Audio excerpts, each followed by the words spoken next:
मी तुम्हाला खात्रीशीर सांगतो की तुम्ही इथं होणारा कोर्स आणि तुम्ही तुमचा स्वतःचा अभ्यास हे जर लिंक अगदी योग्य पद्धतीने जोडली तर 100% तुमच्या अंगावरती वरती असणार आहे की ह्या संख्या आणि मूलभूत प्रक्रिया या एकाच घटकावरती पोलीस भरतीला 25 पैकी 8 ते 12 क्वेश्चन्स विचारले जातात. लक्षात ठेवा. संख्यांचे मूलभूत प्रकार, बेसिक टाइप्स, मूलभूत प्रकार फक्त 6 आहेत.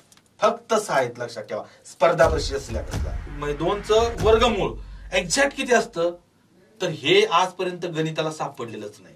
गणिताला अपूर्ण शास्त्र म्हणतात. लक्षात ठेवा. कारण गणितात बरेच शोध लागणं अजून बाकी आहे.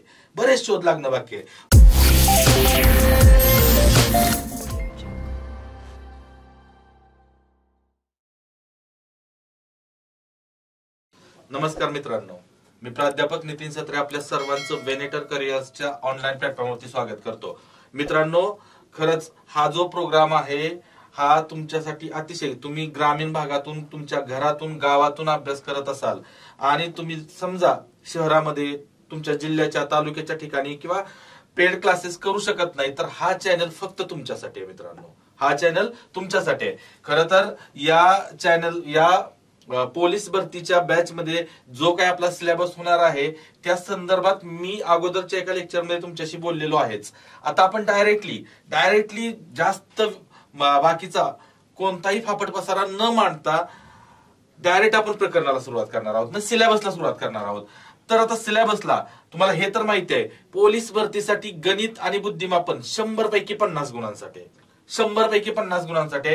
तुमचा पेपर 1.5 तासाचा आहे. तुमचा जो फायनली पेपर आहे तो तुम्हाला 100 प्रश्न 1.5 तासामध्ये सोडवायचे आहेत.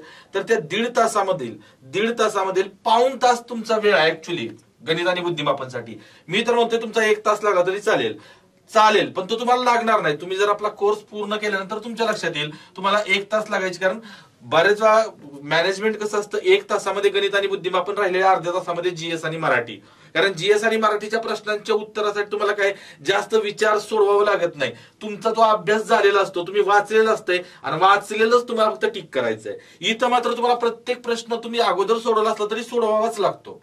त्यामुळे इथं तुम्हाला थोडासा वेळ लागणार आहे. पण तरी पण लक्षात ठेवा, मी तुम्हाला एवढंच सांगतो की इथून पुढं की आपल्या या कोर्समध्ये प्रत्येक विषयाचा शिक्षक तुम्हाला जे काही शिकवतोय आणि जे काही करायला सांगतोय ते फॉलो करा. फक्त मी तुम्हाला खात्रीशीर सांगतो की तुम्ही इथं होणारा कोर्स आणि तुम्ही तुमचा स्वतःचा अभ्यास हे जर लिंक अगदी योग्य पद्धतीने जोडली तर 100% तुमच्या अंगावरती वरती असणार आहे. 100% तुमच्या अंगावरती वरती असणार आहे.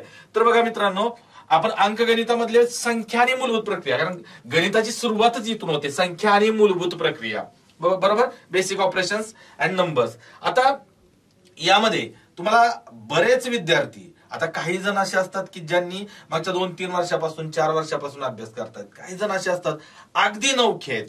अगदी आता 17,000 पोलीस भरती आली, 17,000 जागांसाठी पोलीस भरतीची ऍड आली. ते ऍड बघून 17,000 खूप मोठी भरती आहे हे बघून जागे झालेले काय असतात. आता काही जण कसे असतात बघा, ऍक्च्युली तुम्हाला थोडक्यात एक उदाहरण देतो की पंढरीच्या वारीला जे वारकरी जात असतात, तुम्ही पाहता आषाढी वारी, कार्तिकी वारी असते, पायी दिंडी सोहळा असतो. हजारो लाखो भाविक पायी दिंडी जात असतात. कुठं? पंढरपूरला जात असतात. आता ते हजारो लाखो भाविक जे असतात ना, त्या हजारो लाखो भाविकांमध्ये काही जण असे असतात की त्यांची पिढीजात परंपरा असते, पिढ्यानपिढ्या परंपरा असते, वारी पोचवायची म्हणून चाललेले असतात. आजोबा, पणजोबा, वडील यांनी सगळ्यांनी ती वारी केलेली असते आणि ती परंपरा पुढे चालवायची म्हणून चाललेले असतात. काही जण त्यामध्ये असे असतात की मित्र चाललेला आहे, मैत्रीण चालली म्हणून चाललेले असतात.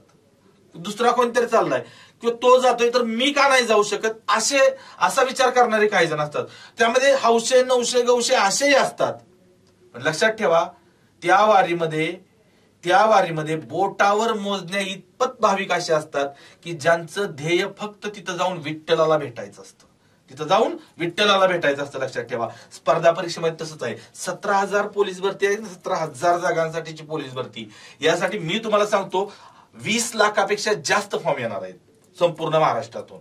20 लाखांपेक्षा जास्त. आता तुम्हाला हाही प्रश्न पडले की 20 लाख फॉर्म येणार आहेत, म्हणजे 20 लाख अभ्यास करणाऱ्या विद्यार्थ्यांमधून तुम्हाला सिलेक्ट व्हायचे, बरोबर.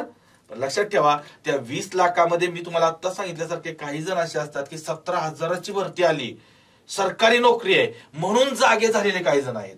काही जण असे आहेत जे 3, 4, 5 त्यांना सगळं माहिती आहे, पोलीस भरतीचा सिलेबस काय असतोय, पोलीस भरतीला कोणती पुस्तकं वापरायची हे सगळं माहित असते, पण ते त्यांच्याकडे कन्सिस्टन्सी नसते, सातत्य नसते. म्हणजे कसे असतात, तर त्यांनी पाठीमागच्या पोलीस भरतीला अभ्यास केला, त्यामधून ते बाहेर पडले, तिथून अभ्यास सोडून दिला, आता भरती आली, आता अभ्यासाला लागले, असे असतात. लक्षात ठेवा. तर हे जे हौशे नवशे गवशे आहेत, किंवा काही जण असे असतात, मित्र म्हणते, काहींचे आई वडील म्हणत असतात बाबा कर आता पोलीस भरती म्हणून करणारे असतात. पण त्या ज्या वारकऱ्यांचं ध्येय असतं विठ्ठलाला भेटायचं, अशा अगदी बोटावर मोजण्या इतपत विद्यार्थी असतात की ज्यांचं ध्येय असतं वर्दी मिळवायचीच, पोस्ट मिळवायचीच. लक्षात ठेवा. आणि त्यांच्यामध्ये सातत्य असतं. ते भरती येऊ जाऊ किंवा जाहिरात येऊ न येऊ, पावसाळा असो, हिवाळा असो, उन्हाळा असो, ते ग्राउंड करत राहतात, ते अभ्यास करत राहतात. आणि असे विद्यार्थी फायनल लिस्ट मध्ये येतात. लक्षात ठेवा, फायनल. आणि असे विद्यार्थी फक्त महाराष्ट्रात 10% आहेत. 10% म्हणजे 100 पैकी 10 विद्यार्थी एवढं सातत्य ठेवतात आणि तेच सिलेक्ट होतात. म्हणजे तुमची स्पर्धा त्या 20-25 लाख विद्यार्थ्यांशी नाही. लक्षात ठेवा, 20-25 लाख तुमची 20 ते 25,000 विद्यार्थ्यांशी स्पर्धा आहे, जे सातत्याने अभ्यास करतायत. पहिलं तुम्हाला त्या 10% यावं लागेल आणि त्यानंतर तुम्हाला तुमची पोस्ट निश्चित मी सांगतो. कारण कसं आहे की प्रयत्न वाळूचे कण रगडिता तेलही गळे, आपल्याला फक्त पोस्ट काढायचे. आणि पोलीस भरतीचा अभ्यासक्रम म्हणजे असा काय युपीएससी एमपीएससी सारखा जास्त डीप मध्ये असंही नाही. लक्षात ठेवा, अजिबात नाही. तुम्ही पाठीमागच्या प्रश्नपत्रिका पाहिल्या की तुमच्या लक्षात येईल की प्रश्न 1 लाइनर क्वेश्चन्स असतात. 1 लाइनर. आपण जो हा कोर्स डिझाईन करतोय यामध्ये तुमच्या लक्षात येईल की आपण जे घेणार आहे, जे पोलीस भरतीला जेवढं येणार आहे तेवढंच घेणार आहे. लक्षात ठेवा. त्यानंतर आपला पुन्हा कंबाईनचा, इतर सरळ सेवा भरतींचा, एमपीएससीचा कोर्स सुद्धा याच चॅनलवरती डिझाईन होणार आहे. आणि तिथं त्या परीक्षेला ज्या पद्धतीचे प्रश्न विचारले जातात, लक्षात ठेवा, तेच प्रश्न, त्या टाईपचेच प्रश्न, तेच प्रकार त्या कोर्समध्ये असतील. हा कोर्स आपला पोलीस भरतीचा आहे ना, तर पोलीस भरतीला कोणत्या संख्यांवरती, कोणत्या प्रकारावरती प्रश्न विचारले जातात. आता बघा, बऱ्यापैकी मी तुम्हाला सांगतो की संख्या प्रकरण म्हटलं की काही जण नाक डोळं मुरडतात. हे सिंपल आहे. बेरीज वजाबाकी, मूलभूत प्रक्रिया म्हणजे काय, तर बेरीज वजाबाकी गुणाकार भागाकार. बघा, लक्षात ठेवा. किंवा काही विद्यार्थी म्हणतात नाही हे आम्हाला आमच्या गरजेचं नाही आम्हाला, पण मी सांगतो लक्षात ठेवा की ह्या संख्या आणि मूलभूत प्रक्रिया या एकाच घटकावरती पोलीस भरतीला 25 पैकी 8 ते 12 क्वेश्चन्स विचारले जातात. लक्षात ठेवा, किती? 8 ते 12 क्वेश्चन्स विचारले जातात. कशावरती? तर या एका प्रकरणावरती. बरं, तुम्ही म्हणणार कसे काय संख्यांवरती काय, आम्ही आजपर्यंत असं पाहिलंच नाही की बऱ्याच नैसर्गिक संख्येवरती 4-5 प्रश्न विचारले बाबा, किंवा आणखीन रिअल नंबर्स, वास्तव संख्या असतील त्याच्यावरती प्रश्न नाही. लक्षात ठेवा, 8 ते 12 प्रश्न. कसे 8 ते 12 म्हणजे काय, तर निम्म वेटेज झालं 25 पैकी याच्यावरती. मग याच्यामध्ये काय काय आहे तुम्हाला सांगतो. संख्या या प्रकरणात फक्त संख्यांचे प्रकार जे आपण पाहणार आहोत त्याच्यावरती प्रश्न विचारले जातातच पोलीस भरतीला. आता कंबाईनला, एमपीएससीला त्याच्यावरती प्रश्न विचारले जात नाहीत, पण पोलीस भरतीला मात्र विचार. कारण 25 प्रश्न आहेत. 25 प्रश्न एवढे गणिताचे प्रश्न इतर कोणत्याही परीक्षेला नाहीत. त्यामुळे 8 ते 12 क्वेश्चन्स. यामध्ये काय काय आहे, संख्यांचे प्रकार आहेत. संख्या म्हणजे नेमकं काय, संख्यांचे प्रकार आहेत, जे टाइप्स आहेत ते. आता संख्यांच्या प्रकारात पण बघा, बरेच आता तुमच्यापैकी, आता तुम्ही माझ्या समोर नाही, तुम्ही मला ऑनलाईन पाहताय बरोबर. तर मी तुम्हाला आता एक जर प्रश्न विचारला, आता संख्यांमध्ये काय असतंय की तुम्हाला माहिती आहे, समसंख्या, विषम संख्या, नाही आता नैसर्गिक वगैरे मी काही सांगत नाही तुम्हाला. संख्यांबद्दल अगदी डीप मध्ये आपण जाणार आहोत, जे तुम्हाला माहित नाही किंवा ज्याचा तुम्ही विचारही केला नाही ते आपण आजच्या सेशनला पाहणार आहोत. पण लक्षात ठेवा की आता जर मी तुम्हाला एक सिंपल क्वेश्चन विचारला, काय प्रश्न विचारला, तर प्रश्न बघा इथं थोडक्यात, खालीलपैकी समसंख्या कोणती? अतिशय बेसिकचा प्रश्न आहे. समसंख्या, इव्हन नंबर. ओके, खालीलपैकी समसंख्या कोणती? मी ऑप्शन्स देतो. पहिला ऑप्शन आहे, दुसरा ऑप्शन आहे,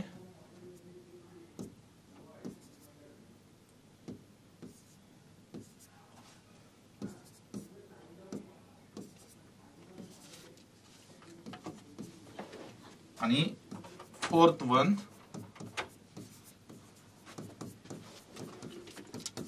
असे ऑप्शन्स आहेत बघा, 4 ऑप्शन. खालीलपैकी समसंख्या कोणती? लक्षात ठेवा, समसंख्या, समसंख्या म्हणजे काय? तर समसंख्या म्हणजे इव्हन नंबर.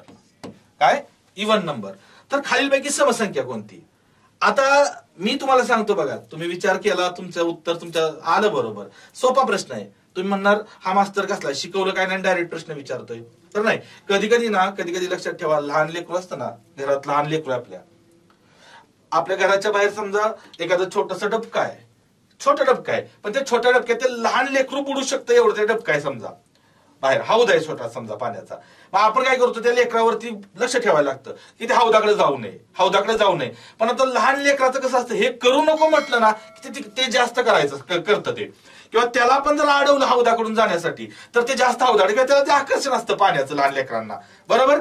मग आता काय करायचं, तुम्ही एक वेळ काय करा, त्याला जाऊ देतात, तुम्ही त्याला लक्ष द्या, जाऊ देताल त्या हौदाकडे त्याला जाऊ द्या, त्या हौदात त्याला टाका, एक वेळ पाण्यात बुडवा, आणि त्याच्या नाकातोंडात बुडबुड येतील असं त्याला बुडवा, आणि मग वरती काढा. त्या लेकराच्या लक्षात येतं की नाही बाबा इथं त्रास होतोय आपल्याला. परत जर तुम्ही म्हटलं तिकडे जा, हे नाही नको म्हणतोय, नाही तिकडे नको, का तर त्रास होतोय, तिथं गेलं की त्रास होतोय. कधी कधी ना आपण म्हणतो बाबा की पाय उचलून टाका, ठेच लागू नये, तर लागू दे नाही वेळ ठेच. मग कधी कधी अगोदर प्रश्न विचारावा लागतो. आता बघा, तुम्ही याचं उत्तर काय काढलं, हे उत्तर काढलं बऱ्यापैकी विद्यार्थ्यांनी, काय -462 -462. आता का तर समसंख्या म्हणजे काय, तर आपल्याला सगळ्यांना माहिती आहे, समसंख्या म्हणजे 2 ने निशेष भाग जाणाऱ्या संख्या, किंवा ज्या संख्येच्या शेवटी 0, 2, 4, 6 किंवा 8 येतं त्यांना आपण समसंख्या म्हणतो. करेक्ट. तर इथं 7 आहे शेवटी, बघा इथं काय आहे तर 7 आहे, इथं 5 आहे शेवटी, आणि इथं हा चौथा ऑप्शन तर नन ऑफ दिस आहे. ओके. आणि इथं मात्र 2 आहे. त्यामुळे ही समसंख्या आपण काय केली, हे उत्तर आपण सिलेक्ट केलं. आता बघा, हे कारण मला खात्री आहे ऑफलाईन लेक्चरला ज्यावेळी माझ्या समोर विद्यार्थी असतात त्यावेळी ते हेच उत्तर सांगतात. का तर हे, पण हे उत्तर नाही त्याचं, लक्षात ठेवा, हे उत्तर नाही त्याचं. कारण विचारलंय समसंख्या कोणती. आता तुम्ही म्हणणार कसं काय नाही मास्तर, भांग पिऊन आलाय काय, कसं आम्हाला शिकवतोय, काय भानगड आहे. तर ही समसंख्या का नाहीये, तर समसंख्येची व्याख्याच काय आहे, तर ज्या संख्यांच्या शेवटी 0, 2, 4 हे अंक असतात, 0, 2, 4, 6, 8 हे अंक असतात, त्यांना आपण शेवटी म्हणजे एका स्थानी हे अंक असतात, त्यांना आपण काय म्हणतो, समसंख्या. तुम्ही म्हणाल इथं 2 आहे की, मग 2 आहे असून पण का नाही समसंख्या, हे चुकीचं उत्तर आहे. का तर त्यासाठी मी तुम्हाला सांगतो, समसंख्या ही आपल्याला समजलीच नाही.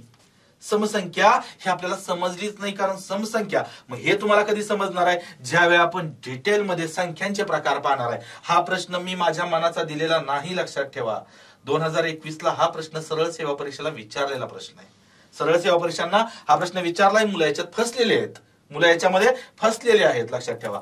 का तर जरी ही त्याची व्याख्या असेल शेवटी, पण त्याच्या पुढे एक महत्वाचं वाक्य आहे, काय की 2 ही सर्वात लहान समसंख्या आहे.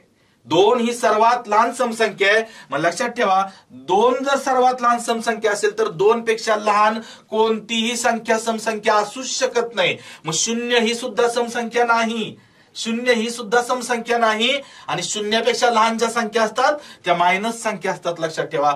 त्यामुळे कोणतीही वजा संख्या, ऋण संख्या किंवा निगेटिव्ह संख्या ही समसंख्या किंवा विषम संख्या नसते. का तर समसंख्या आणि विषम संख्या ह्या दोन्ही संख्या नैसर्गिक संख्यांचे उपप्रकार आहेत.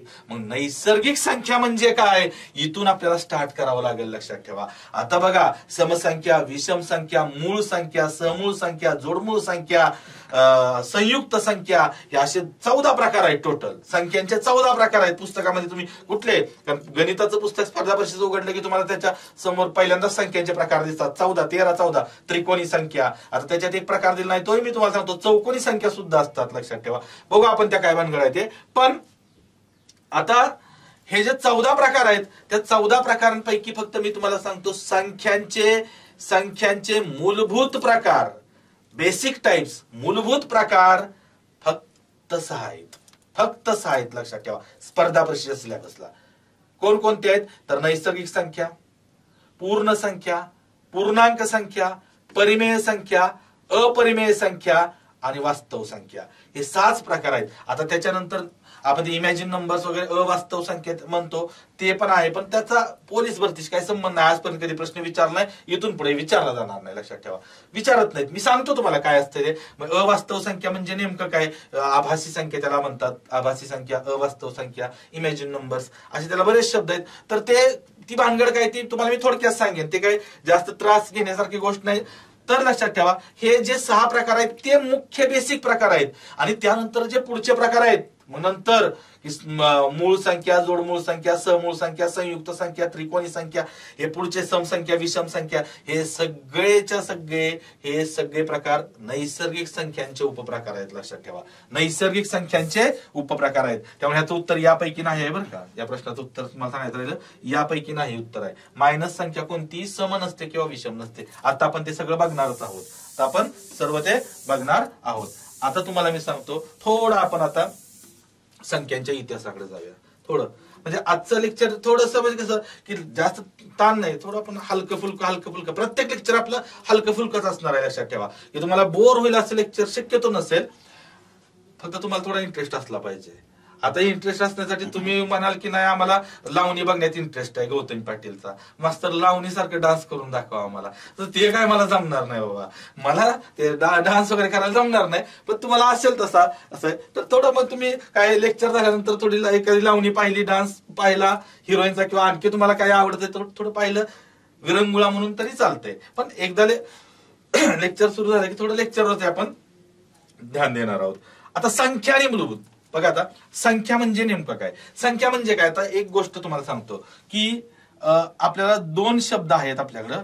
एक म्हणजे संख्या आणि दुसरा म्हणजे अंक. असे 2 शब्द आहेत. लक्षात ठेवा, संख्या म्हणजे नंबर्स आणि अंक म्हणजे डिजिट्स. ओके, संख्या म्हणजे नंबर्स आणि अंक म्हणजे डिजिट्स. आता संख्या म्हणजे काय असतंय तर ग्रुप ऑफ द डिजिट्स असं त्याला म्हणतात, की अंकांच्या एकत्रीकरणातून संख्या तयार होतात. अंक तर आता मी जर प्रश्न असा विचारला, अंकगणितामध्ये एकूण अंक किती आहेत? त्यामध्ये 4, 5, 10, 15, 20 अनंत असे पण ऑप्शन असू शकतात. बरेच लोक अनंत पण म्हणतात, पण नाही. अंकगणितामध्ये फक्त 10 अंक आहेत. लक्षात ठेवा, 10. 0 पासून ते 9 पर्यंतचे एवढेच अंक आहेत. आणि त्या अंकांपासून पुन्हा अनंत संख्या होतात. अनंत संख्या आपल्याला तयार करता येतात. संख्या अनंत आहेत, अंक मात्र 10च आहेत. आणि अंकांच्या एकत्रीकरणातून संख्या तयार होतात. आता माझा एक प्रश्न बघा, की ऍक्च्युली हे तर माहितीये, माणूस अगोदर जन्माला आला की संख्या अगोदर जन्माला आल्या, तर माणूस संख्या ह्या माणसाने तयार केल्या, अंक संख्या माणसाने तयार केल्या. मग आता कधी काळी संख्यांचा शोध लागला नसेल, अंकांचा शोध लागला नसेल, तेव्हा पण माणूस असेल. आणि माणूस हा तेव्हा मोजण्याची प्रक्रिया करतच असणार आहे. तो काउंटिंग करतच असणार आहे. फक्त मोजण्याच्या त्याच्या पद्धती वेगळ्या असतील. संख्या नसताना त्या काळात, समजा फॉर एक्झाम्पल, आता तुम्ही हे शिकलेलं आहे शाळेमध्ये असताना वगैरे, ते खुणा करणे वगैरे, हे ते माणसाच्या वेगवेगळ्या पद्धती होत्या. समजा मी त्या अश्मयुगातला किंवा त्याच्या अगोदरच्या कुठल्या कालावधीतला, त्या काळातला मी माणूस आहे, ज्या काळात संख्या नव्हत्या. मग आता मला काय करायचंय, समजा माझं कुटुंब आहे. आता ते 1, 2, 3 असं मोजू शकत नाही माझ्या कुटुंबात किती व्यक्ती आहेत. तर मी काय काट्यांचा वापर करत असेल, दगडांचा वापर करत असेल, असं वेगवेगळ्या पद्धती इतिहासात तुम्हाला सांगितले, शाळेत आपण शिकलोय ते बघा. आता खुणा करत असेल समजा, मी काय करणार त्या काळात, समजा हा मी कुटुंब प्रमुख, हा मी, त्यानंतर या माझ्या बायका. आता तुम्ही म्हणणार एवढ्या, त्या काळात काही असं काही लिमिट नव्हतं ना, किंवा काय, या माझ्या बायका, समजा या बायका. आता समजा ही पहिलीची मुलं, हो भरपूर. मी सांगितलं लिमिट, कायदे कानून काही नव्हते ना त्या काळात, संख्याच नव्हत्या. ही दुसरीची मुलं, ही तिसरीची मुलं, आणि समजा नवीन केली, हिला अजून काही लेकरू नाही झालं. ओके, तर हे काय झालं, हे झालं माझं कुटुंब. मग आता मी काय करणार, हा एवढे, हा मी आहे बरोबर, ही बायको, हा हिची एवढी मुलं आहेत का, मग आहेत, सगळे सुरक्षित आहेत. समजा एखादी गचकली गेली देवाघरी, काढून टाकली, राहिल्या एवढ्याच बायका. मग ही बायको आहे का, ही बायको आहे, अशा पद्धतीने माणूस, कारण माणूस हा काय ते मोजण्याची प्रक्रिया बंद नव्हती किंवा मोजण्याची प्रक्रिया चालूच होती, फक्त संख्येनंतर. आता संख्या सुरू झाली त्यावेळेस काय झालं तर अगोदर एक पासून पुढचे अंक तयार झाले किंवा माहिती झाली आणि त्यानंतर मग खूप दिवसानंतर शून्याचा शोध लागला. बरोबर, शून्याचा शोध कोणी लावला हा प्रश्न मागच्या वर्षी पोलीस भरतीला विचारलाय. लक्षात ठेवा, प्रश्न याच्या आपली पूर्ण थेअरी झाल्यानंतर पोलीस भरतीला पाठीमागे विचारलेले प्रश्न कसे असतात ते मी सांगणार आहे. सगळे आपण सोडवून घेणार आहोत प्रत्येक प्रकरणानंतर. तर सिंपल प्रश्न आहे, तुम्हाला माहिती आहे की शून्याचा शोध कोणी लावला हा प्रश्न पोलीस भरतीला विचारलेला आहे. मागच्या वर्षीच्या पोलीस भरतीला, मागच्या 17-18 झाली ना आताच, त्या भरतीला विचारला की शून्याचा शोध कोणी लावला तर आलिया भट्ट. लक्षात ठेवा, आर्यभट्टानं. तर लहान लेकराला ज्याला र वर्ज असेल, र बोलता येत नाही ते काय म्हणतात आलिया भट्ट. आपण असं समजायचं आलिया भट्टचा आजा आर्यभट्ट असं काहीतरी समजा तुम्ही. तर आर्यभट्टानं शोध लावला शून्याचा. शून्यामुळे काय झालं तर संख्यांना पूर्णत्व प्राप्त झालं. लक्षात ठेवा, संख्यांना पूर्णत्व प्राप्त झालं शून्यमुळं. कारण 10, 11, 2 अंकी, 3 अंकी, 4 अंकी संख्या पुन्हा तयार होत गेल्या, पूर्णत्व प्राप्त झालं.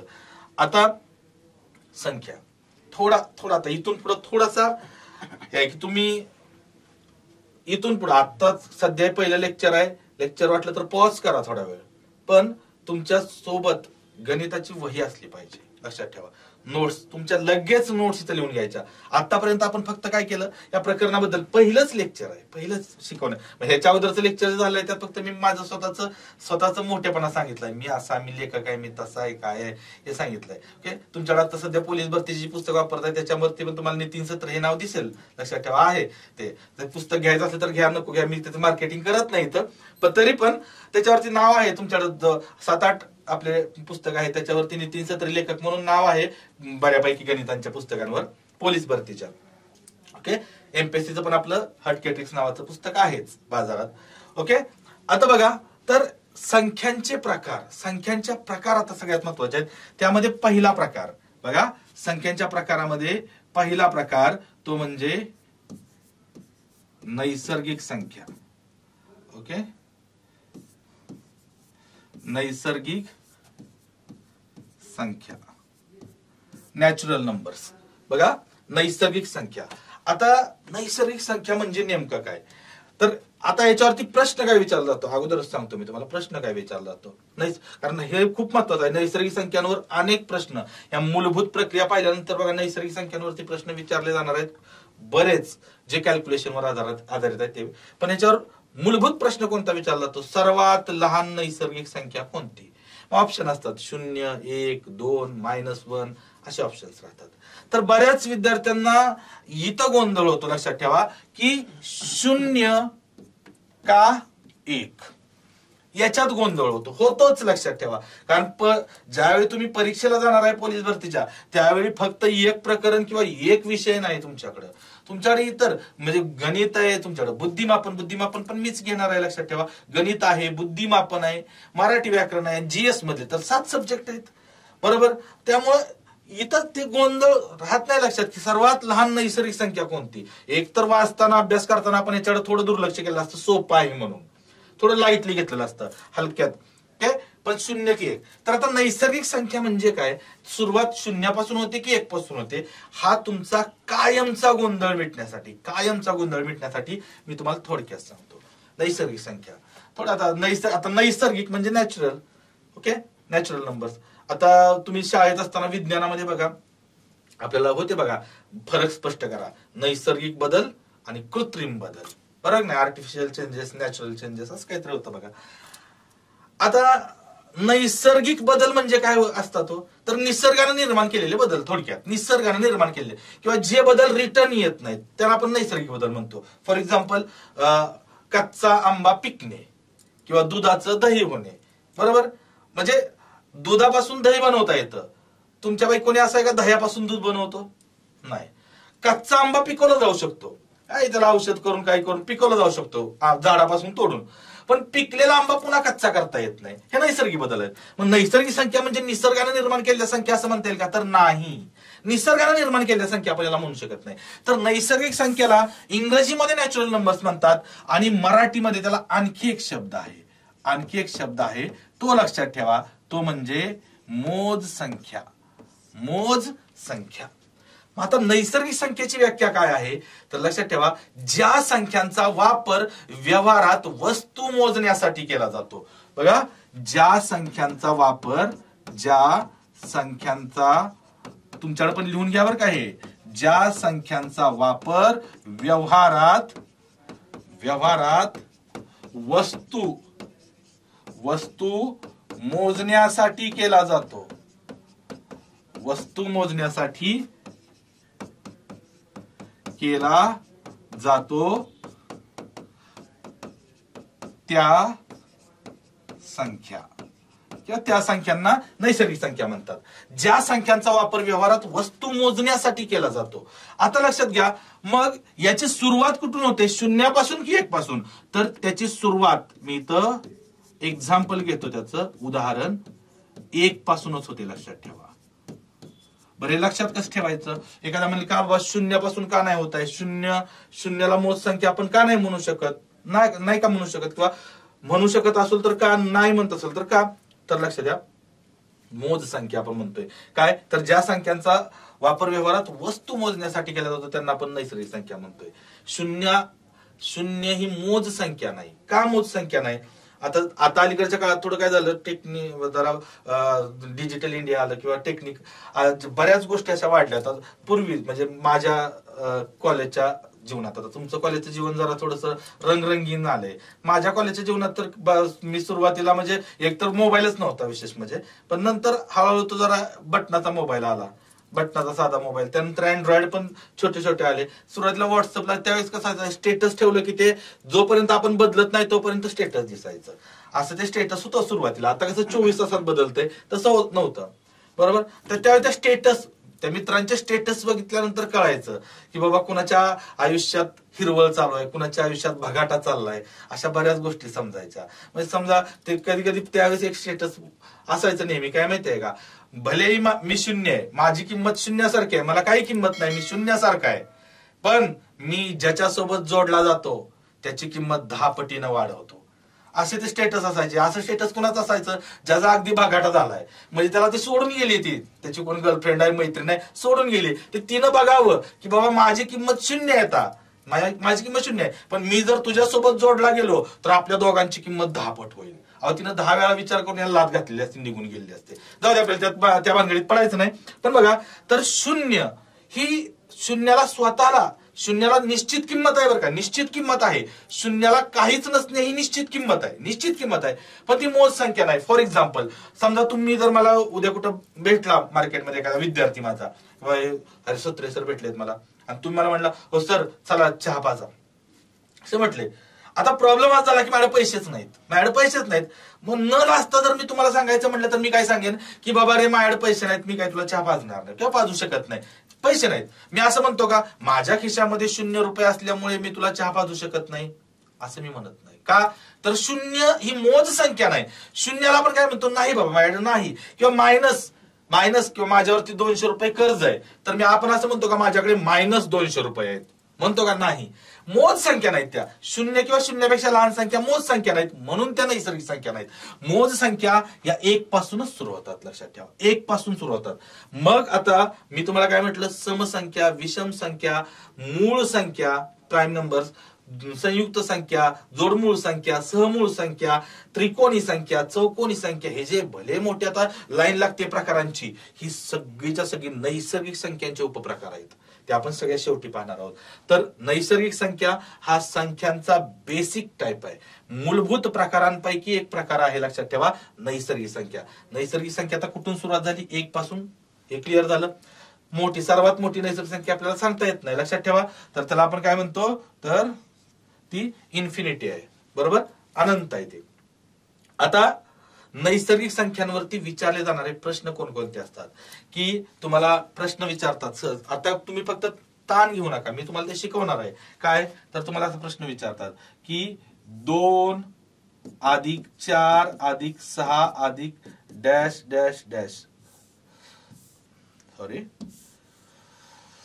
डॅश डॅश डॅश 126 बरोबर किती, या टाइपचे असा प्रश्न. किंवा 5 + 7 + 9 + डॅश डॅश डॅश + 411 बरोबर किती?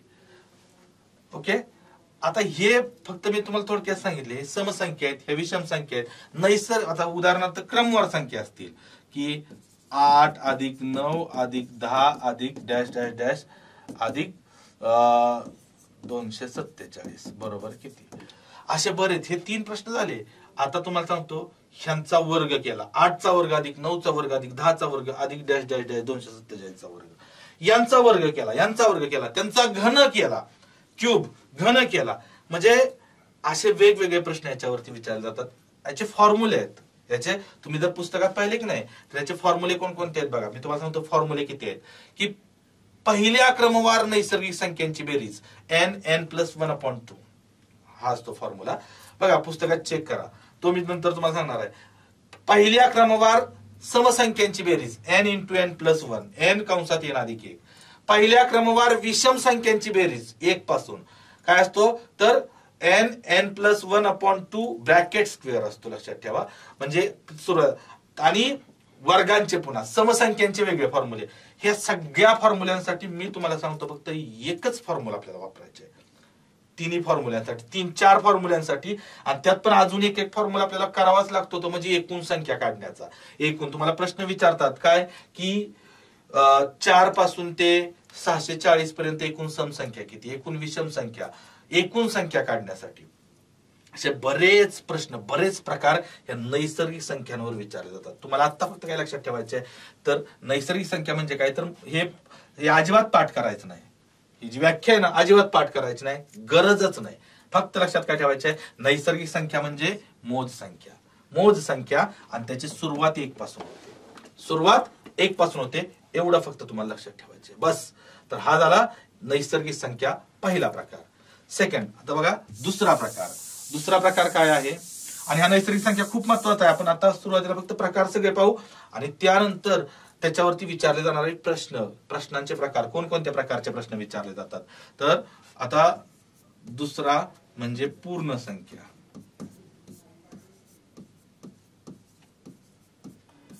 ओके, पूर्ण संख्या बघा, होल नंबर्स. ओके, तर आता या पूर्ण संख्या म्हणजे नेमकं काय, तर मी तुम्हाला सांगितलं, काय सांगितलं की शून्याचा शोध आर्यभट्टाने लावला आणि शून्यामुळे संख्यांना काय झालं, पूर्णत्व प्राप्त झालं. शून्यामुळे संख्यांना पूर्णत्व प्राप्त झालं. आता नंतर शेवटी मी लक्षात कसं ठेवायचं हे सांगतो. पूर्ण संख्या म्हणजे काय, तर नैसर्गिक. आता याचं उदाहरण पहिल्यांदा घेतो. याचं उदाहरण काय माहितीये का, तर 0 1 2 3 4 डॅश डॅश डॅश. ओके, यात फक्त काय प्रश्न विचारतात, सर्वात लहान पूर्ण संख्या कोणती, हा प्रश्न बऱ्याच वेळा पोलीस भरतीला विचारलाय, त्यामुळे तुम्हाला सांगावंच लागतं, हे घ्यावंच लागतं. पूर्ण संख्या तर काय, तर इथून पुढे काय आहे, शून्याला जर मी लपवलं तर ह्या नैसर्गिक संख्यांचा संच आहे, बरोबर. तर नैसर्गिक संख्यांच्या संचामध्ये शून्याची भर घातली असता, नैसर्गिक संख्यांच्या संचामध्ये शून्याची भर घातली असता आपणास पूर्ण संख्यांचा संच मिळतो, पूर्ण संख्यांचा संच मिळतो. यात प्रश्न महत्वाचा आहे, शून्य ही सर्वात लहान पूर्ण संख्या आहे, शून्य ही सर्वात लहान पूर्ण संख्या आहे. तिसरा प्रकार पूर्णांक संख्या, इंटेजर्स. पूर्णांक संख्या. ओके, आता पूर्णांक संख्या म्हणजे काय आहे तुम्हाला सांगतो, तर हे जरा थोडस महत्वाचं आहे. काय की आता ह्याच्यात बऱ्याच वेळा प्रश्न असा विचारला जातो की सर्वात लहान पूर्णांक संख्या कोणती. तर तुम्हाला सांगतो, सर्वात लहान पूर्णांक संख्या आजपर्यंत गणिताला सापडलेली नाही. त्यामुळे तुम्ही प्रयत्नही करू नका त्याचं उत्तर देण्याचा. गणिताला सापडणे आपण कुठनं देणार आहे उत्तर त्याचं.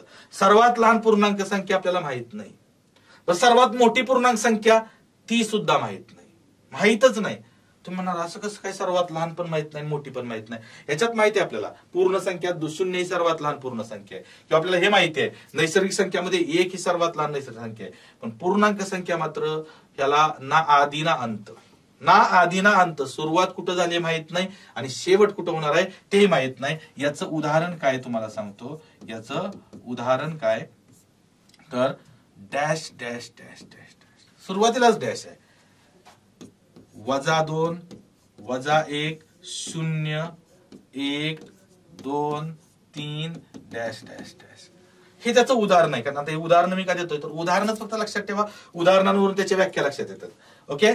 आता पूर्णांक संख्येमध्ये काय, पूर्णांक संख्येची व्याख्या काय मी करेन आता, की धन संख्या, धन म्हणजे पॉझिटिव्ह, याला आपण धन संख्या म्हणतो आणि याला ऋण संख्या म्हणतो, निगेटिव्ह.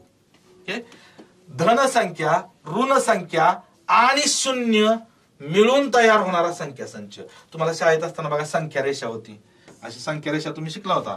त्याच्यात मध्ये शून्य, इकडं +1 +2 +3 आणि इकडं -1 -2 -3 असं होतं. बरोबर.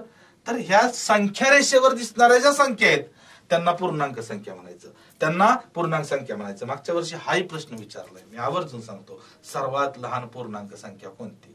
आणि चौथा ऑप्शन त्यांनी काय दिला होता, निश्चित सांगता येत नाही. पोरं लक्षातच येत नाही पोरांच्या.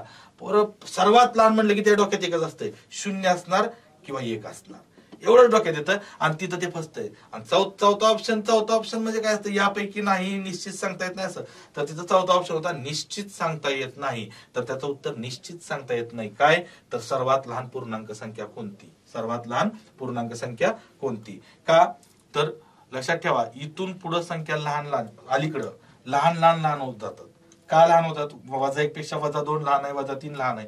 हे आपल्याला पुढे ज्यावेळेस आपण मूलभूत प्रक्रिया पाहणार आहे त्यावेळी या वजा संख्या लहानच का असतात इथपासून आपण अगदी बेसिक पासून बघणार आहोत. म्हणजे ज्याला काहीच माहित नाही गणितात, त्याला फक्त 1 ते 100 पर्यंतचे किंवा 1 ते 10 पर्यंतचे अंक माहित आहेत, त्यालाही गणित जमणार इतक्या सोप्या भाषेत मी तुम्हाला अगदी बेरीज वजाबाकी गुणाकार भागाकार हे सांगणार आहे. ओके. तर इथून इकडं अशा संख्या लहान लहान होत जातात, ऋण संख्या.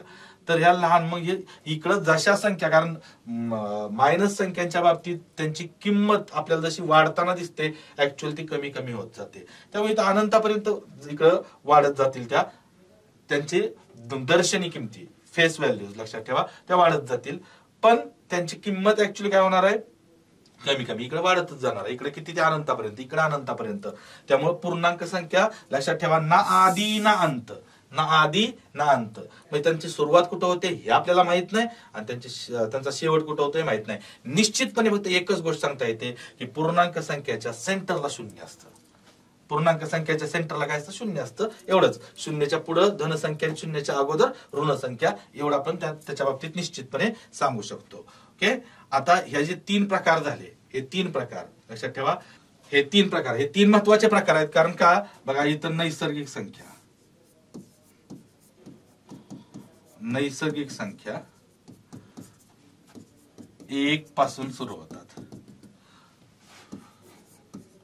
पूर्ण संख्या 0 पासून सुरू होतात आणि पूर्णांक संख्या या सुरू कुठं होतात तेच माहित नाही. अशा पद्धतीनं बघा. आता हे 3 तर तुम्हाला सहज लक्षात राहतील. 1 पासून सुरू होणारी नैसर्गिक संख्या, त्यात 0 मिळवलं की पूर्ण संख्या, आणि त्याच्यात मायनस संख्या मिळवलं की पूर्णांक संख्या. हे एका लाईन मध्ये तुमच्या लक्षात राहतंय. एक अजिबात अवघड नाही, काहीच अवघड नाही. महत्वाचं आहे ते याच्यानंतरचा जो चौथा प्रकार आहे तो महत्वाचा आहे. तो म्हणजे काय, आता पूर्ण संख्या आणि पूर्णांक संख्या या आपल्या लक्षात आल्या. पूर्णांक संख्यामध्ये 0 येतं, धनसंख्या येतात, ऋण संख्या येतात.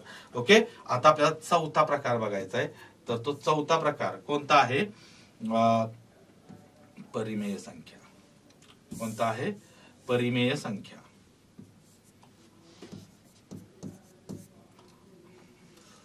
थोडा कलर चेंज होतोय, तुम्ही समजून घ्याल.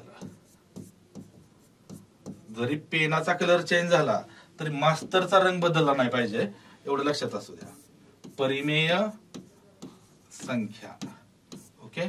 परिमेय संख्या म्हणजेच काय,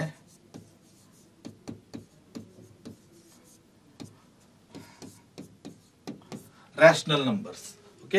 आता मी आवर्जून त्याचं इंग्रजीतलं नाव टाकलं कारण तुमच्या लक्षात येईल. पुढे आपल्याला एक प्रकरण आहे. आता हा रॅशनल हा शब्द कशापासून तयार झालाय लक्षात ठेवा. तर रॅशनल हा शब्द या मूळच्या धातूपासून तयार झालेला आहे. कोणत्या, रेशो. या रेशो या शब्दापासून तयार झालेला आहे रॅशनल. मग रेशो म्हणजे काय, तर आपल्याला एक प्रकरण आहे गणितामध्येच पुढं रेशो अँड प्रपोर्शन नावाचं, म्हणजे गुणोत्तर व प्रमाण. रेशो म्हणजे गुणोत्तर, लक्षात ठेवा, रेशो म्हणजे गुणोत्तर. आता तुम्ही म्हणणार हे आपण शिकलोच नाही, पुढे आपल्याला शिकायचे आहे. आता याच्यात पण एक बघा, आता कारण सगळेच लेक्चर बघणारे किंवा सगळेच क्लासला बसणारे असे नाहीत की ज्यांनी नवीन आहेत, फर्स्ट टाइम बाबा आयुष्यात कधी हे शब्दच पहिल्यांदा, संख्या, मूलभूत प्रक्रिया हे पहिल्यांदा ऐकतोय असं पण काही नाही. का तुमच्यापैकी कोणी असं आहे बाबा संख्या हा शब्द पहिल्यांदा ऐकलाय आणि तो लेक्चरला बसलाय? नाही ना, असं कोणी नसावं कोणी असं, बरोबर की नाही. तर गुणोत्तर आणि प्रमाण, गुणोत्तर व प्रमाण असं प्रकरणाचं नाव असतं. आता हे कसं असतं लक्षात ठेवा, की आपण काय म्हणतो, मी तुम्हाला हे एवढं सांगण्या पाठीमागचं कारण त्याशिवाय आपल्याला समजणार नाही. फॉर एक्झाम्पल मी ते एक लिहितो की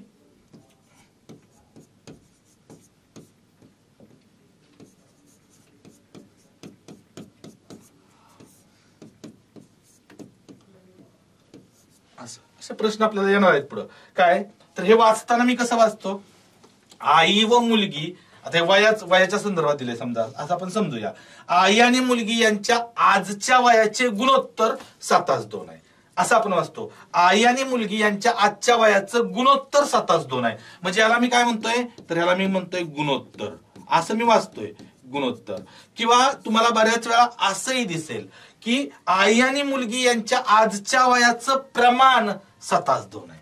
काय आहे, प्रमाण 7:2 आहे, असंही वाचलं जातं. ते म्हणजे दोन पद्धतीने वाचलं जातं की आई आणि मुलगी यांच्या आजच्या वयाचं गुणोत्तर 7:2 आहे किंवा आई आणि मुलगी यांच्या आजच्या वयाचं प्रमाण 7:2 आहे. प्रकरणाचं नाव असतं गुणोत्तर व प्रमाण. मग गुणोत्तर 7:2 आहे आणि प्रमाण पण 7:2 आहे. तर गुणोत्तर आणि प्रमाण याच्यामध्ये काय बदल आहे का, किंवा याच्यामध्ये काय फरक आहे का, तर लक्षात ठेवा, बरेच जण म्हणतात नाही काहीच फरक नाही, 7:2 गुणोत्तर 7:2 आहे, प्रमाण 7:2 आहे.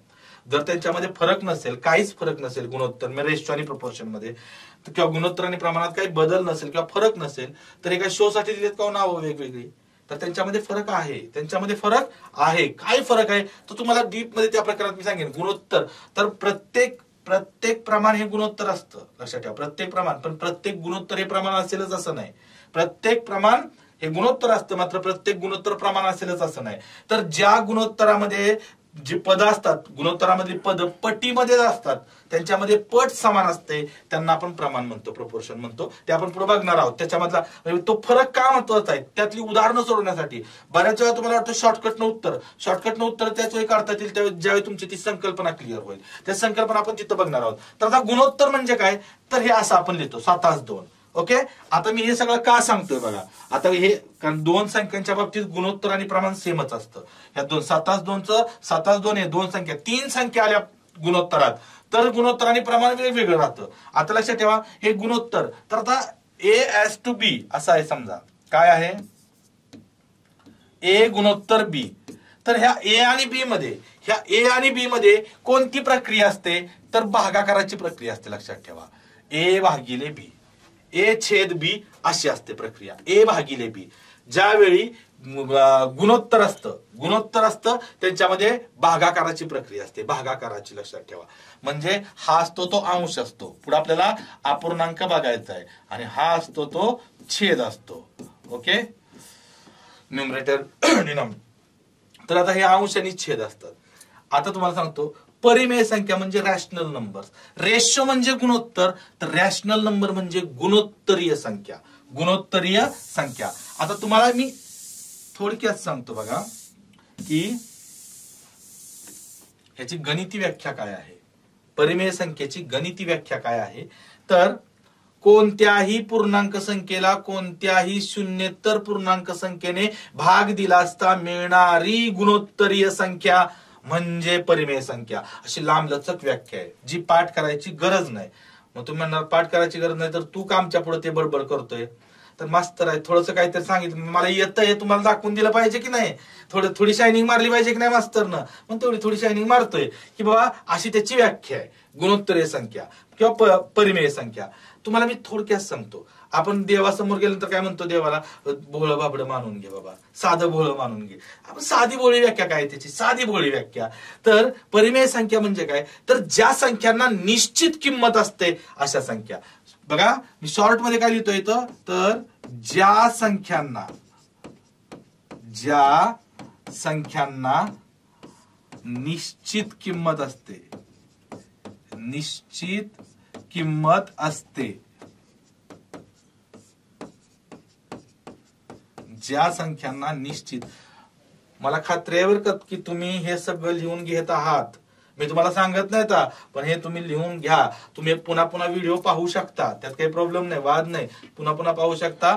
पण हे पहिल्यापासून सुरुवात आहे, पहिल्यापासून जेवढं मी तुम्हाला सांगतो तेवढं लिहून घ्या, फायद्याचं आहे. बरं हे सगळं कामाचं नाही असं नाही, हे कामाचं आहे म्हणून मी सांगतोय, आणि ह्याच्यावर संपूर्ण अख्खं गणित डिपेंड आहे, लक्षात ठेवा. बेस आहे याच्यावर, संपूर्ण गणित डिपेंड आहे, त्यामुळे महत्वाचं आहे. ज्या संख्यांना निश्चित किंमत असते. आता तुम्हाला प्रश्न असा पडेल, मग निश्चित किंमत नसणाऱ्या पण संख्या असतात का? हो असतात. निश्चित किंमत नसणाऱ्या सुद्धा संख्या असतात. तर आता तुम्ही म्हणणार कशा काय असतात, तर फॉर एक्झाम्पल बघा, आता तुम्हाला मी सांगतो की इथं आपल्याला पुढचा टाईपच मी घेतो, अपरिमेय संख्या, इरॅशनल नंबर्स, अपरिमेय संख्या. आपण जरा थोडं तुलनात्मक बघूया, म्हणजे तुमच्या लक्षात येईल. ओके, तर याची व्याख्या काय, तर ज्या संख्यांना निश्चित किंमत नसते. आता इथं म्हटलं ज्या संख्याला निश्चित किंमत असते, आणि ह्या ज्या संख्याला निश्चित किंमत नसते, एक्झॅक्ट व्हॅल्यू नसते. आता तुम्ही म्हणणार निश्चित किंमत नसणाऱ्या पण संख्या कोणकोणत्या किंवा कुठल्या संख्या, तर फॉर एक्झाम्पल आता मला सांगा की जर ही 5 ही संख्या, हिला निश्चित किंमत आहे ना 5, काहीतरी निश्चित किंमत आहे 5 किंवा -5. आता -5 ची किंमत पण 5च असते, लक्षात ठेवा, कारण किंमत तुम्हाला ते असं असतं बघा. ओके,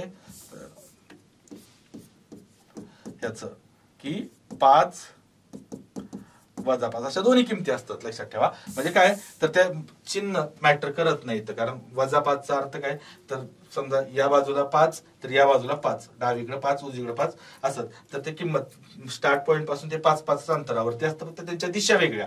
आता बघा, तर 5 ला निश्चित किंमत आहे, किंवा 7 -7 ह्यांना निश्चित किंमत आहेत. मग ह्या निश्चित किंमत असणाऱ्या संख्या आहेत. मग आता निश्चित किंमत नसणाऱ्या संख्या कोणत्या, तर आता मला आणखी एक सांगा की याची किंमत, हे शिकवलेलं नाही मी तुम्हाला, हे वर्गमूळ वगैरे, तर हे असं आहे √16, बरोबर. तर हे √16 ची किंमत काय आहे, तर 16चं वर्गमूळ तुम्ही इझिली सांगणार काय आहे, 4 आहे. 16चं वर्गमूळ 4 आहे. ओके, म्हणजे काय, तर याचा अर्थ काय होतो बघा, हे 4 आहे की नाही, तर या 4चा जर मी वर्ग केला, या 4चा जर वर्ग केला, 4 गुणिले 4 बरोबर किती येतंय, 16. एक्झॅक्ट व्हॅल्यू येते इथं, बरोबर नाही. आता मी अजून एक संख्या इथे लिहितो की √2 वर्गमुळात 2 याची किंमत काय, तर याची किंमत असते 1.41. तुम्ही बघा विज्ञानात, फिजिक्स मध्ये किंवा काही ठिकाणी आपल्या भूमितीमध्ये पण बघा, याची व्हॅल्यू कधी कधी पेपरमध्ये दिली असते, प्रश्नाच्या खाली दिली असते, √2 = 1.41. तर ह्याची किंमत ही आहे. पण आता ह्याच्या पुढे जे हे चिन्ह आहे की नाही, लक्षात ठेवा. आता इथं काय चिन्ह आहे, तर बरोबरचं चिन्ह आहे. ओके, इथं बरोबरचं चिन्ह, फक्त इथं बरोबरचं चिन्ह लिहिताना कसं लिहावं लागतं माहिती आहे का, ऍक्च्युअली असं लिहावं लागतं. ओके, वळणाचा रस्ता, हे एक्झॅक्ट इक्वल आहे आणि हे नियरली इक्वल आहे, लक्षात ठेवा. सुमारे किंमत वर्गमुळात 2 ची सुमारे किंमत 1.41 असते.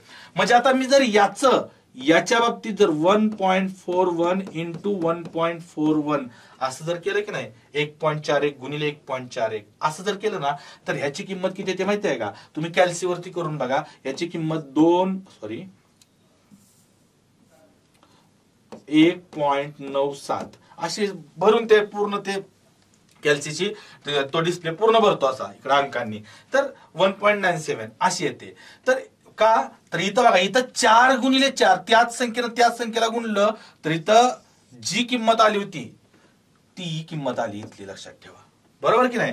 आता इथं आलेली ही किंमत मात्र इथली किंमत नाही ना, ही एक्झॅक्ट किंमत येत नाही. म्हणजे मग 2चं वर्गमूळ किती आहे अॅक्युरेट काढायचं म्हटलं 2चं, तुम्ही म्हणणार की 2चं वर्गमूळ आपण सायंटिफिक कॅल्सीवरती किंवा हे केलं आपण तर √2 टाकलं तर ती किंमत अशी तुम्हाला दाखवणार आहे 1.41, पण ती एक्झॅक्ट व्हॅल्यू नाही. तर 2चे एक्झॅक्ट म्हणजे 2चं वर्गमूळ एक्झॅक्ट किती असतं, तर हे आजपर्यंत गणिताला सापडलेलंच नाही.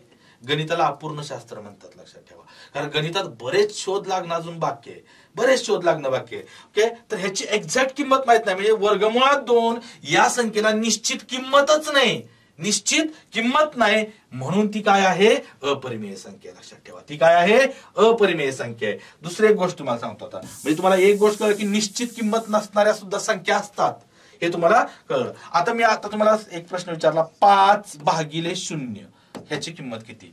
तर कोणत्याही संख्येला 0 भागलं तर उत्तर 0 येतं असं आपल्याला वाटतं, पण असं काही वाटू द्यायचं नाही. लक्षात ठेवा, याची किंमत पण काय असते, तर याची किंमत असते, लक्षात ठेवा, इन्फिनिटी. काय असते, तर इन्फिनिटी असते. म्हणजेच सांगता येत नाही अव्याख्येय, याची किंमत काढता येत नाही. 0नं भाग कसा लावायचा हे सुद्धा आजपर्यंत गणितात संशोधन झालेलं नाही, किंवा 0नं भाग लावायचा झालाच, 0नं भाग लावायची गरज पडली तर त्याचं उत्तर निघत नाही, अशक्य उत्तर असतं.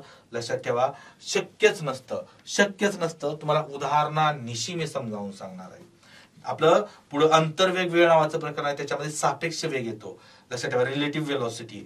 ते सांगताना तुम्हाला मी हे 0नं भागायची वेळ व्यवहारात आली तर त्याचं उत्तर अशक्य निघत नाही, तर 0नं भागता येत नाही. त्यामुळे लक्षात ठेवा, अपरिमेय संख्या म्हणजे काय, तर अपरिमेय संख्या याची व्याख्या काय, गणिती व्याख्या काय, की ज्या संख्यांची किंमत आवर्ती दशांश अपूर्णांकातही काढणं शक्य नसतं अशा संख्यांना आपण अपरिमेय संख्या म्हणतो. आवर्ती दशांश अपूर्णांक आपल्याला बघायचे आहे बेसिक मध्येच, लक्षात ठेवा. मग ज्याची किंमत निश्चित काढताच येत नाही, आवर्ती म्हणजे रिकरिंग डेसिमल फ्रॅक्शन. लक्षात ठेवा, जे पुन्हा पुन्हा पुन्हा पुन्हा रिपीट होतं त्याच्यामध्ये दशांश नंतर किंवा टिकली नंतरचे अंक, तर तशा त्या अपूर्णांकात सुद्धा काढता येत नाही, त्याला अपरिमेय संख्या म्हणतात. मग याचं उदाहरण काय, याचं उदाहरण, याच्यावरती प्रश्न विचारणार आहेत. प्रश्न कसे विचारणार आहेत ते हे पहिला आपण आता फक्त ओळख करून घेतोय, प्रकार बघतोय, आणि नंतर त्याच्यावरचे प्रश्न आपल्याला बघायचे. ओके, तर याचं उदाहरण काय येतं, तर √2 √3 म्हणजे वर्गमुळात त्या संख्या ज्यांचं ज्या पूर्ण वर्ग संख्या नाहीत, लक्षात ठेवा, किंवा 8/0 ETC, ह्या संख्या काय आहेत, अपरिमेय संख्या.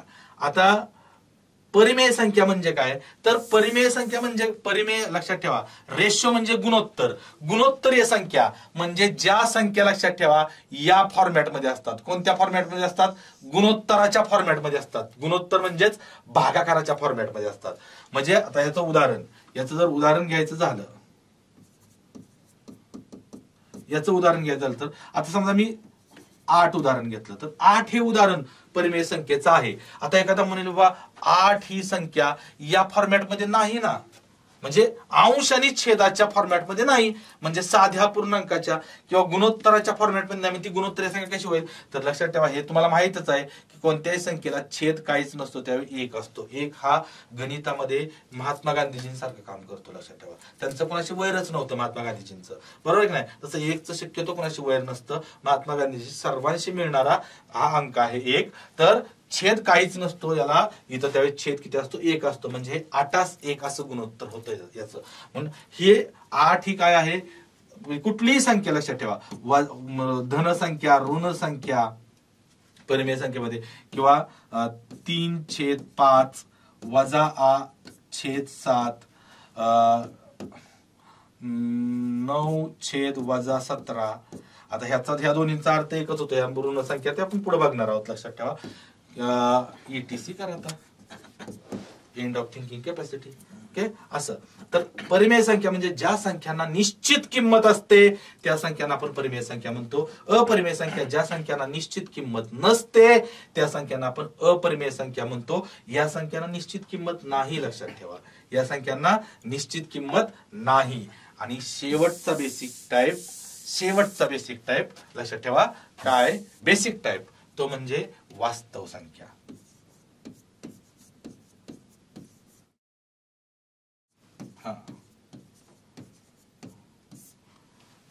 वास्तव संख्या. आता वास्तव संख्येला इंग्लिशमध्ये काय म्हणतात, तर रिअल नंबर्स. ओके. आता वास्तव म्हटलं की आपल्या डोळ्यासमोर काय येतं बघा, संजू बाबा येतो. करेक्ट.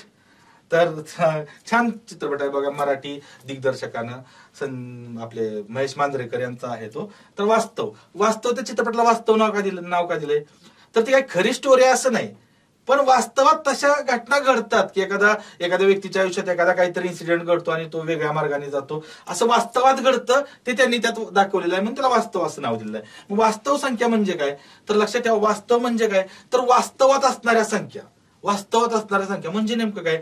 आता फॉर एक्झाम्पल मागाच्या अगोदरच्या जर ह्याच्यात आपण गेलं तर वर्गमुळात 2 बघा, वर्गमुळात 2 ह्या संख्येला किंमत आहे का, निश्चित किंमत आहे का, याला आत्ताच पाहिलं होतं आपण, तर याला निश्चित किंमत नाही. बरं, ह्याला निश्चित किंमत नाही म्हणून आपण ह्याला काय घोडा म्हणतोय, बैल म्हणतोय, असं काय म्हणतोय का, संख्याच म्हणतोय ना. हिला निश्चित किंमत नाही तरी ती संख्या आहे, ती वास्तवात एक संख्या आहे. मग वास्तव संख्या म्हणजे काय, लक्षात ठेवा की वास्तव संख्या म्हणजे वास्तवात असणाऱ्या सर्व संख्या, मग त्यांना निश्चित किंमत असो वा नसो, किंवा साधी सोपी व्याख्या लक्षात ठेवा, √2 येतं, याच्यात -4 येतं, 3/11 येईल, त्याच्यानंतर 7/0 पण येईल.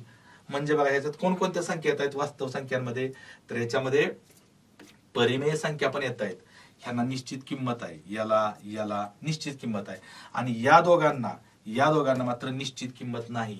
म्हणजे यात परिमेय संख्या पण येत आहेत आणि अपरिमेय संख्या पण येत आहेत, म्हणजे वास्तवात असणाऱ्या संख्या मग त्यांना निश्चित किंमत असो वा नसो, त्यांना आपण काय म्हणतो, वास्तव संख्या.